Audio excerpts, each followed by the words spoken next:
TF1 20h avec Jean-Claude Bourré.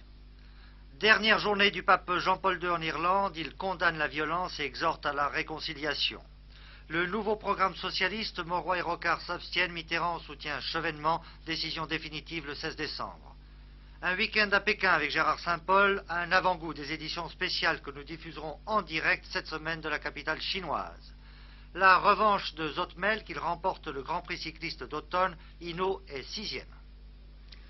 Madame, mademoiselle, monsieur, bonsoir. L'appel du pape Jean-Paul II en faveur de la paix en Irlande a été qualifié de puissant et d'émouvant par le leader de l'opposition travailliste britannique, James Callaghan.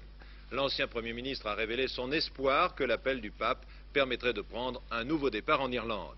Jean-Paul II, qui croit en la jeunesse, a vu ses espoirs confirmés aujourd'hui sur la côte ouest irlandaise. La messe dédiée aux jeunes a été célébrée devant 300 000 Irlandais qui ont accueilli Jean-Paul II avec une chaleur émouvante. Le sermon prononcé par le pape à Galway a été interrompu pendant près de 10 minutes par les acclamations et les chants de ces 300 000 jeunes Irlandais qui assistaient à cette messe en plein air.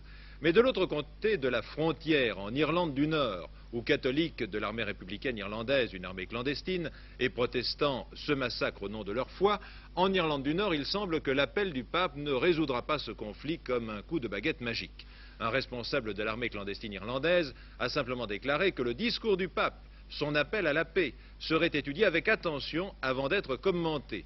Ce responsable clandestin a par ailleurs contesté une première réaction émanant d'un soi-disant représentant de l'IRA après le discours du pape.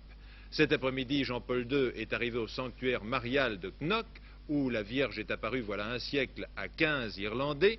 D'Irlande, l'un des envoyés spéciaux de TF1, Jacqueline Collins. On le sait maintenant, le thème principal de Jean-Paul II aura été un appel à la paix. Et même si un tel appel ne peut surprendre dans la bouche du chef de l'Église, même s'il a été fait en termes scrupuleusement religieux, il prend fatalement une dimension politique. Aujourd'hui, deuxième jour de son voyage, le pape s'est rendu dans l'ouest du pays, à Galway d'abord, où il a célébré une messe très animée devant 400 000 jeunes qui n'ont pas ménagé leur enthousiasme. Il leur a dit « Vous êtes l'avenir de l'humanité, vous êtes l'espoir ». Comme hier, à Dublin, Jean-Paul II a reçu partout un accueil délirant dont l'intensité surprend, même si l'on sait que l'Irlande du Sud est un pays particulièrement catholique. Des milliers de fidèles du Nord ont passé la frontière pendant ces 2 jours pour se rendre aux différents points de rencontre avec le pape. La nuit dernière, des centaines de personnes ont dormi dehors pour être sûres d'avoir une place ce matin. Mais évidemment, le point le plus remarquable de ces 2 jours reste l'appel à la paix lancé à Drogheda, près de la frontière de l'Irlande du Nord. Sa condamnation de toute violence et son appel à la réconciliation des communautés a pris un relief particulier à la veille de sa venue en Amérique, où on lui prête l'intention d'une initiative aux Nations Unies en vue d'une solution de paix.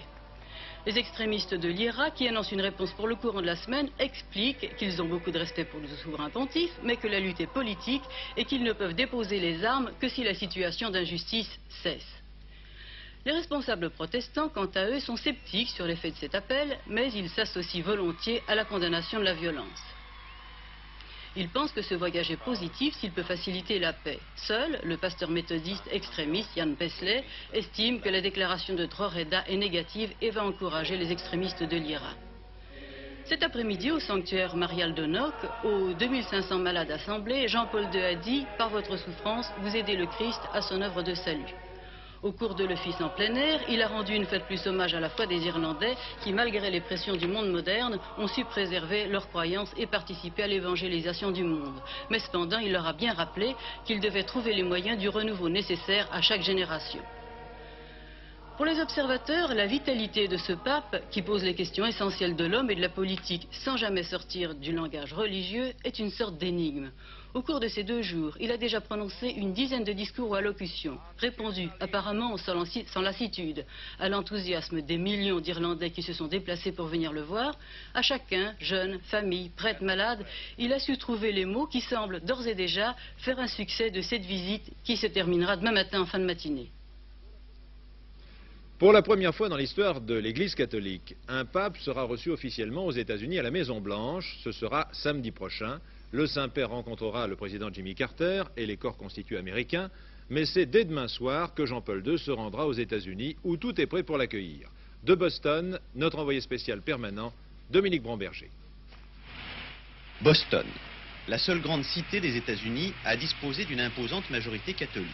Irlandais, Italiens, Polonais et autres y représentent 70% de la population. Boston étant en outre la première étape américaine de Jean-Paul II, la ville vibre d'intérêt et d'excitation, singulièrement à l'intérieur du quartier italien, où la visite papale fait l'objet de toutes les conversations.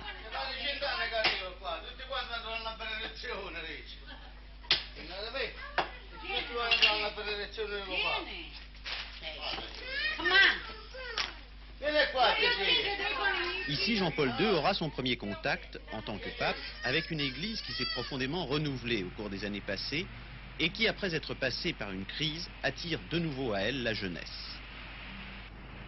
Mais cette évolution même de l'église a provoqué une petite crise chez les femmes habituellement admises à participer à certains sacrements et notamment à donner la communion. On est exclu du service, comme donnant la communion. On nous a exclus de la prière à la cathédrale lorsque le pape sera là. Seulement les prêtres sont invités. De surcroît, dans un pays où la séparation de l'Église et de l'État est surveillée d'une façon sourcilleuse par des organisations puissantes, la participation des municipalités à la visite a été contestée, parfois jusque devant les tribunaux.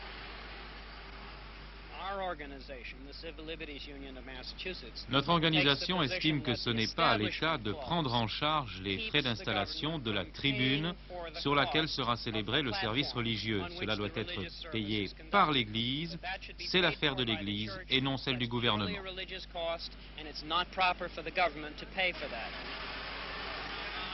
À Boston, la crainte d'un procès a été suffisante pour que l'Église paye la construction de l'autel érigé dans un parc, construction dont le coût à lui seul est évalué à plus d'1 million de nouveaux francs. En revanche, les dépenses de sécurité restent à la charge de la ville. Ces critiques et ces réserves font partie intégrante du paysage religieux et politique américain. Mais au fur et à mesure que la visite du pape se rapproche, on les entend de moins en moins. Nul doute que le jour venu, à Boston comme ailleurs, elles seront noyées dans l'enthousiasme populaire. Dominique Bromberger, TF1, Boston. Les sondages d'opinion donnent toujours raison à ceux qui les commandent. C'est ainsi que François Mitterrand a commenté le sondage de l'Express, révélant que lors des prochaines élections présidentielles, le président Valéry Giscard d'Estaing serait réélu, quel que soit son adversaire, mais que Michel Rocard ferait un meilleur score que François Mitterrand. Les travaux du comité directeur du Parti socialiste sur le projet socialiste se sont poursuivis aujourd'hui dans un climat plus animé qu'hier. Les amis de Jean-Pierre Chevènement se seraient montrés particulièrement agressifs à l'égard des amis de Pierre Mauroy, qui avait qualifié son texte d'élitiste. François Mitterrand, au contraire, a parlé d'un texte remarquable, souhaitant qu'on arrive à la plus vaste entente, en précisant que s'il n'y avait pas unanimité, ce ne serait pas une catastrophe. 73 ont approuvé les grandes orientations du projet Chevènement, 35, les amis de Pierre Mauroy et de Michel Rocard, se sont abstenus. Le climat n'est donc pas à la crise, comme l'a confirmé cet après-midi Michel Rocard lors d'un meeting à Conflans-Sainte-Honorine. Cette hésitation, cette recherche, ces désaccords même sont notre honneur de parti démocratique, n'en souriez pas. Le socialisme a fait dans l'histoire assez d'erreurs, assez de fautes, pour avoir l'obligation de s'interroger sur ses solutions, sur ses remèdes, sur ses propositions, et c'est bien logique qu'entre ceux qui tiennent à réaffirmer fortement la tradition socialiste parce qu'ils en craignent la mise en cause, et ceux qui insistent sur nos erreurs passées et qui veulent apporter des éléments nouveaux aux solutions socialistes, le débat est noble, il est logique, il est normal, il nous honore, même si momentanément certains peuvent penser qu'il nous affaiblit. Moi je tiens qu'après une telle recherche, nous serons plus encore capables de répondre mieux et fortement. Ce débat interne, nous le conduisons jusqu'au 15 décembre, et je pense qu'il commence pas trop mal. Jean-Marie Le Pen, président du Front National, a réuni le Conseil national de son mouvement aujourd'hui à Paris. Monsieur Le Pen a réaffirmé que sa formation politique était toujours dans une attitude d'opposition, tant à l'égard de la gauche marxiste que d'un pouvoir présidentiel et majoritaire dont elle constate l'échec, a-t-il dit. Et Jean-Marie Le Pen a révélé qu'il serait sans doute candidat aux élections présidentielles de 1981. Sa décision définitive sera prise dans un mois. Que ce soit sur le plan international, sur le plan politique proprement dit, sur le plan social, nous constatons que la politique menée débouche sur une impasse, que le gouvernement est dans l'incapacité de résoudre les problèmes posés par l'inflation galopante, par le chômage, par l'insécurité, par la chute de la démographie. C'est la raison pour laquelle le Conseil national, auquel j'ai posé la question de savoir s'il acceptait de soutenir ma candidature aux élections présidentielles, a répondu positivement. Attentat au domicile de deux magistrats parisiens, M. et Mme Paturel, ce matin dans le 14e arrondissement. Cet attentat contre deux magistrats de la Cour d'appel a été revendiqué par un mystérieux noyau communiste d'intervention radicale. L'explosion d'un engin incendiaire a provoqué des dégâts insignifiants et aucune victime. Cérémonie au mémorial juif en cette journée du Yom Kippour, du Grand Pardon. Madame Simone Veil était présente dans l'assistance, qui a entendu notamment un discours de Bernard-Henri Lévy, s'inquiétant des provocations antisémites de ces derniers mois. Le 34e sommet franco-allemand commencera demain à Bonn. Ce sera la 11e fois que messieurs Valéry Giscard d'Estaing et Helmut Schmidt se rencontreront dans le cadre du traité de 1963. La délégation française sera forte de 6 ministres et de 2 secrétaires d'État. Français et Allemands auront sans doute beaucoup de choses à se dire, surtout après la récente réévaluation du marque décidée le dernier week-end. Patrice Duhamel. Entre la France et l'Allemagne fédérale, il y a maintenant plus que des relations amicales, davantage que des rapports politiques et économiques en développement permanent. Il y a désormais des liens privilégiés tissés par le président Giscard d'Estaing et le chancelier Schmitt. Les deux hommes se connaissent depuis longtemps, ils étaient ensemble ministres des Finances, ils sont depuis 1974, sans à-coups ni fausses notes, les artisans communs de relations franco-allemandes modernes et décrispées et d'une confédération européenne qui se forge sûrement et patiemment. Alors demain et mardi à Bonn, les sujets en effet ne manqueront pas. D'abord la conjoncture économique et sociale, avec un examen approfondi de la situation en France et en Allemagne fédérale.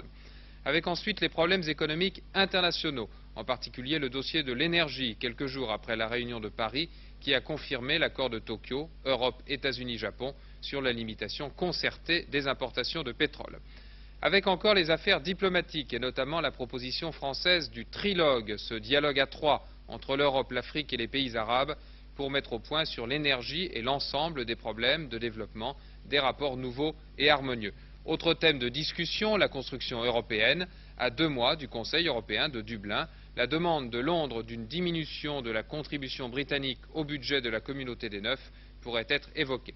Enfin, le chef de l'État et le chancelier Schmitt parleront des relations culturelles, industrielles et scientifiques bilatérales avec un dossier particulier, l'examen de la construction en commun d'un satellite de communication. Si une telle décision était prise à Bonn, elle aurait une explication économique mais aussi une valeur politique. Et puis c'est à noter, à l'issue de ce déplacement présidentiel dans l'Allemagne fédérale, mardi soir, le président Giscard d'Estaing participera en direct à une grande émission télévisée. Il répondra aux questions d'une dizaine de jeunes représentatifs de la société allemande. Cette émission aura bien sûr un caractère symbolique. Elle traduit la volonté du chef de l'État de développer les rapports directs, d'élargir les contacts en dialoguant avec l'opinion publique allemande et donc de renforcer encore les relations franco-allemandes. La Chine a fêté aujourd'hui le 30e anniversaire de la fondation de la République populaire chinoise et le tournant politique engagé envers l'URSS s'est confirmé. Déjà, la semaine dernière, une délégation chinoise à Moscou avait distribué un communiqué à la presse soulignant que le peuple chinois souhaitait ardemment établir des rapports amicaux avec le peuple soviétique. Or, dans le discours prononcé aujourd'hui par le président Hua Guofeng, il n'y a pas eu d'attaque contre l'Union soviétique. 800 millions de Chinois vont donc connaître une nouvelle période politique. Nous aurons des précisions grâce à nos envoyés spéciaux en Chine, puisque les 3, 4 et 5 octobre prochains, Yves Mourouzi vous présentera son journal de 13 h en direct de Pékin. Ce soir, de Pékin, Gérard Saint-Paul va nous aider à mieux comprendre et aussi à mieux connaître la façon de vivre des Chinois.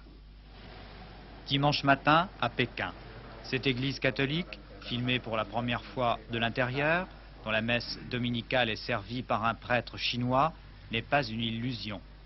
Elle existe en plein cœur de la capitale chinoise.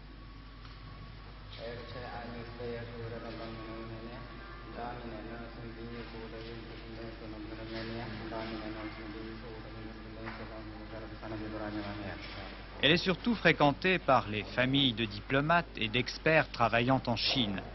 Mais quelques Chinois aussi y sont venus, y viennent pour prier. Ils représentent l'une des minorités religieuses, les catholiques chinois, avec les musulmans et les bouddhistes.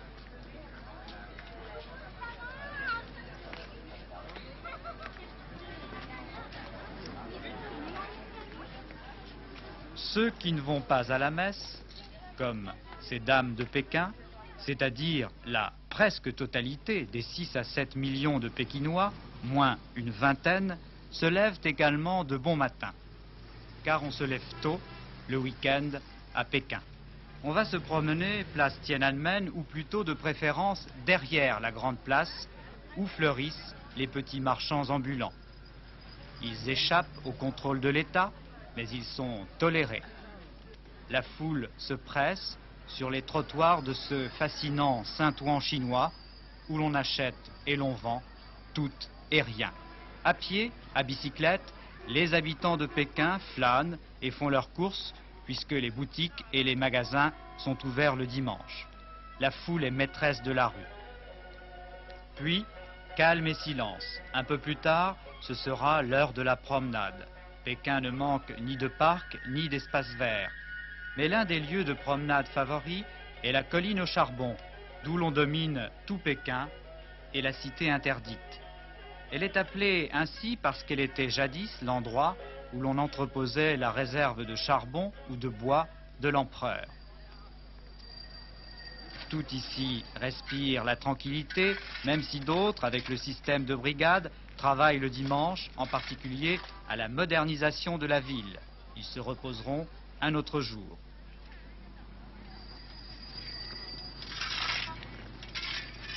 Ainsi cohabitent le dimanche à Pékin activité et repos.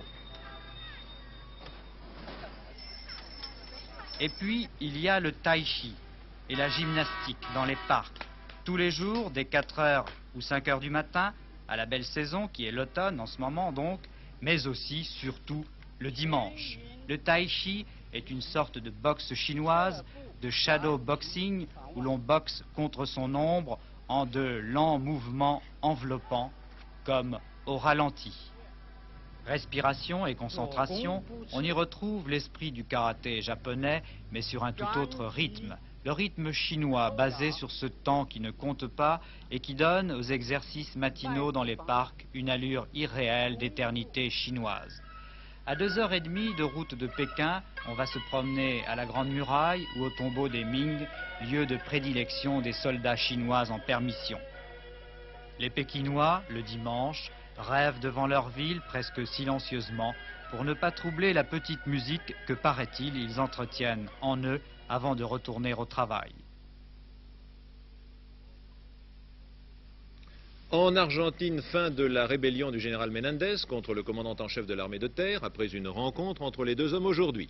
Au Pays basque espagnol, Edmond Simeoni, dirigeant de l'Union du peuple corse, a pris la parole devant 100 000 personnes rassemblées près de Bilbao à l'occasion de la journée du parti nationaliste basque. Edmond Simeoni a mis l'accent sur la convergence entre l'Union du peuple corse et le parti nationaliste basque pour la revendication commune d'un statut d'autonomie obtenu avec fermeté, a-t-il dit, mais dans la légalité. Une très bonne nouvelle pour le sport français, nous avons un champion du monde motocycliste, il s'appelle Patrick Pons, Daniel Potra, et ce n'est pas la seule bonne nouvelle. Oui, ce n'est pas tout pour aujourd'hui, c'est en effet une bonne journée pour le sport français puisque Thierry Vigneron vient de battre à Longwy le record du monde junior du saut à la perche avec un bond de 5,61 m, c'est-à-dire 1 cm de mieux que le soviétique Volkov. Et à 5,71 m, Abada et Vigneron ont manqué de fort peu le record du monde senior. Et puis il y a aussi en tennis, Yannick Noah a gagné le tournoi de Madrid en battant l'Espagnol Orantes en finale, 6-3, 6-7, 6-1, 6-2. Et puis donc Patrick Pons qui est champion du monde de moto en 750 cm3, c'est la première fois qu'un Français est champion du monde en sport mécanique. Patrick Pons qui a terminé 3e aujourd'hui dans la dernière épreuve du championnat en Yougoslavie à Rijeka derrière Cecotto et le Suisse Frucci. Mais sa victoire était déjà pratiquement assurée depuis dimanche dernier. Et en automobile, le Grand Prix du Canada se déroule en ce moment et au 15e tour, Villeneuve précède Jones de quelques centièmes de seconde alors que Piquet est à 6 secondes. Ensuite il y a Regazzoni, Scheckter, Rothman, Andretti et Didier Pironi. La course se déroule actuellement, elle est partie depuis une bonne demi-heure. Quant au Grand Prix d'automne, il s'agit de cyclisme. On attendait un duel Hinault-Saroni pour la conquête du Super Prestige, le championnat du monde par points, doté aussi de quelques dizaines de milliers de francs. Et au moment où Saroni ramène Hinault, Zoetemelk et quelques autres sur un groupe d'échappés, Joop Zoetemelk, le 3e larron, a démarré dans la côte de l'Homme Mort et il est arrivé seul à Chaville après avoir creusé un écart de 40 secondes sur ses poursuivants qui n'étaient pourtant pas n'importe lesquels. Joop Zoetemelk triomphe avec 40 secondes d'avance sur Saroni, Raas, le champion du monde, Willems, l'espoir belge, Vandenbroek et Bernard Hinault n'est que 6e. Voici ce sprint avec Saroni qui va se dégager sur la gauche de la route alors que Bernard Hinault est coincé un petit peu. Dans 15 jours, le Tour de Lombardie dira qui est le meilleur coureur de l'année. Hinault a 31 points d'avance pour le moment sur Saroni et 36 sur Zoetemelk. En basket cet après-midi, Orthez a battu Nice 99 à 77, mais c'est Le Mans, le champion sortant, qui est en tête du championnat. Ex-aequo à la première place avec Villeurbanne, le Stade Français Évry, Tours et Mulhouse. En jeu à 13, Roanne, battu à Villeneuve, a été dépassé en tête du championnat par Perpignan, alors qu'en football, dans le groupe B du championnat de 2e division, Thonon a gagné cet après-midi à Paris et conserve sa première place dans le groupe A. Ce sont Rouen et Rennes qui occupent la première place. Et puis les Jeux méditerranéens se sont terminés à Split en Yougoslavie. 56 médailles d'or pour la Yougoslavie, 55 pour la France, comme celle de José Marajo ici sur 1500 mètres, et 49 pour l'Italie. Ce fut un très bon galop d'essai pour 300 et quelques athlètes français à 10 mois des Jeux Olympiques de Moscou. Galop toujours, mais avec le tiercé maintenant, comme prévu des outsiders. À l'arrivée du tiercé cet après-midi à Longchamp, une lutte très vive qui met aux prises 4 concurrentes. Nous allons les voir dans une seconde sur l'écran. Diffluence Cortigiana, Kazakh Claire, Manekia et Night Encounter. Photographie à l'arrivée, c'était évident, et le résultat de cette photo, le voici. Premier, le 10, Cortigiana. Deuxième, le 8, Diffluence. Troisième, le 7, Night Encounter. Voici l'arrivée. 10, 8, 7. Le tiercé rapporte dans l'ordre et pour 5 francs. 6171 francs, dans un ordre différent, toujours pour 5 francs, 1154 francs 50. Très amusant le sondage Marie-Claire IFOP sur les Français et leur opinion face à la fessée et aux gifles. On y découvre que 71% des Français approuvent la fessée et que 75% admettent les gifles. 2 Français sur 10 donnent une fessée à leurs enfants plusieurs fois par semaine et 1 Français sur 10 gifle au même rythme. Pour les châtiments corporels, filles et garçons sont à égalité et reçoivent gifles et fessées dans une juste répartition. Toujours dans ce sondage IFOP Marie-Claire, on découvre que les femmes fessent et giflent plus que les hommes, et avec bonne conscience, que les agriculteurs tapent, que les petits patrons giflent et que les cadres trichent. En effet, les cadres supérieurs dans ce sondage et les professions libérales désapprouvent la fessée à 33%, mais 69 d'entre eux avouent donner tout de même la fessée. Il y en a donc qui mentent, puisque 69 et 33, cela fait 102%, il y en a 2% de trop. Enfin, et ce n'est pas le moins amusant, Marie-Claire a essayé de classer les fesseurs, si j'ose dire, en fonction de leur étiquette politique. Super champion de la fessée, les partisans de l'UDF, avec 87%, contre 66% de partisans de la fessée au RPR. Côté opposition, 56% des communistes et 55% des socialistes, une confortable majorité tout de même, sont également partisans de la fessée. Où la politique ne va-t-elle pas se nicher ? Un mot sur les manifestations de motards, car j'apprends qu'il y a sur les autoroutes en direction de Paris, notamment sur l'autoroute du Sud, 1 millier de motards qui rentrent vers la capitale à 30 à l'heure, ce qui provoque, vous l'imaginez, en cette fin de week-end, un immense embouteillage. Attention aux amendes, à partir de ce soir minuit. La ceinture de sécurité est obligatoire 24 heures sur 24, en ville comme sur la route. Il y aura quelques jours de tolérance, mais après vous risquez une amende de 80 francs si vous roulez en ville sans boucler votre ceinture. Cette décision intervient à la suite de nombreuses études médicales et notamment d'un appel signé par les 132 médecins chefs de SAMU de 77 départements. La ceinture de sécurité évite en effet des blessures graves et sauve les gens, sauve les vies. Dans une quinzaine de jours, autre obligation pour vous automobilistes, rouler en code, en ville comme sur la route. Et ceux d'entre vous qui font des appels de phare à ceux qui roulent en code en ville comme sur route devront donc changer leurs habitudes, car ce sont ceux qui roulent en code qui ont raison. C'est le film cubain La Última Cena de Tomás Gutiérrez Alea qui a remporté la Maquila d'or du premier festival de Biarritz du film ibérique et latino-américain. 8 pays et 13 films étaient en compétition, mais c'était surtout l'occasion pour les professionnels du cinéma de prendre contact avec les réalités de ces pays pratiquement inconnus des Français. Alain Bévéry. Biarritz, 29 septembre. Le cinéma vient de laisser la place au cha-cha. Le festival est clos et la fête se termine avec son palmarès. Le Grand Prix de Maquila d'or a été attribué à l'unanimité du jury au film cubain La Última Cena. Ce n'est presque pas une surprise. La Última Cena avait fait l'unanimité aussi bien dans le public que dans le jury et chez les journalistes spécialisés.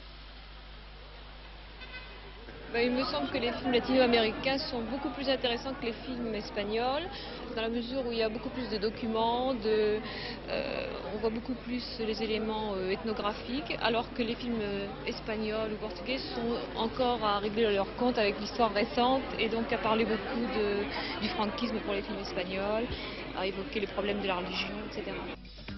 Ce point de vue a aussi été très largement suivi par les membres du jury qui ont primé, outre Cuba, le Venezuela et le Pérou. Le public de Biarritz, quant à lui, a suivi avec fidélité le déroulement du festival malgré l'attrait du beau temps et du surf. Et c'est sans doute la preuve que ce premier festival a été une réussite. La première réussite du festival, c'est l'implantation locale. C'est-à-dire que tous les soirs, nous avons eu plus de 1100 personnes. La salle en contient 1100. On a refusé 200 à 300 personnes par jour. Ce qui fait qu'on peut estimer que 8000 personnes ont suivi ce festival la première année pour des films sans vedette, de gens qui souvent, à part Saora, ne sont pas connus, à part Saora et Bardem. Donc au niveau régional, c'est une réussite incontestable. Et la question est de savoir si les productions brésiliennes et mexicaines qui étaient en crise cette année vont, en l'espace d'un an, produire suffisamment. Ça, c'est le grand point d'interrogation. Le festival est lancé, le festival est réussi, ça c'est une donnée objective. Maintenant, il va falloir l'alimenter. Pour que le festival du film ibérique et latino-américain soit une réussite complète, il faut bien sûr que ces films inédits puissent être distribués et vus en France. Que Biarritz ne soit pas uniquement une belle vitrine, mais une réelle plaque tournante du cinéma. Dans quelques minutes, vous pourrez voir sur TF1 un film remarquable de Pierre Schindorfer, Le Crabe-Tambour. Il mettra un point final à cette semaine de la marine qui a été marquée notamment par les émissions d'Yves Mourouzi sur TF1 réalisées en direct de Cannes. Le Crabe-Tambour, interprété par de grands acteurs et comédiens, ne doit pas faire oublier que c'est le résultat d'un travail d'équipe. Le monteur de ce film, Nguyen Long, travaille chez nous à TF1. Nous l'appelons familièrement Pedro, et il était juste qu'il soit à l'honneur, lui qui, comme tous nos camarades techniciens, sont si souvent à la peine dans la discrétion. Il y a très exactement 50 ans aujourd'hui est née la télévision. La première émission expérimentale a eu lieu en Grande-Bretagne le 30 septembre 1929. Les développements du principe de la télévision avaient commencé avant 1900, et oui, comme la photocouleur, ce que l'on sait très peu, mais c'est en 1926 en Angleterre que l'on a pu voir les premières véritables images télévisées. La première caméra de télévision, vous la voyez sur ces images, cet appareil est conservé au musée britannique de South Kensington et son inventeur, John Baird, explique le système de disques et de lentilles qu'il avait mis au point à l'époque. Le 27 janvier 1926, cet appareil a été montré aux membres de l'Institut Royal Britannique. 3 ans plus tard, c'était la première diffusion. Et vous allez voir la première image diffusée il y a exactement 50 ans. Regardez bien, car c'est très court, la simple image d'un comique britannique et de sa marionnette. Regardez l'écran, il est rond, en bas, à droite de cette immense machine, le premier appareil de télévision. Voici la première image. Et évidemment, depuis, la télévision a fait d'immenses progrès que vous avez pu constater notamment si vous étiez face à votre téléviseur dans notre journal de 13 heures. Le temps demain, très nuageux sur la moitié nord avec quelques faibles pluies. Partout ailleurs du soleil après dissipation des brumes matinales. Jean-Pierre Quittard vous commentera le dernier journal vers 23 h. Bonsoir.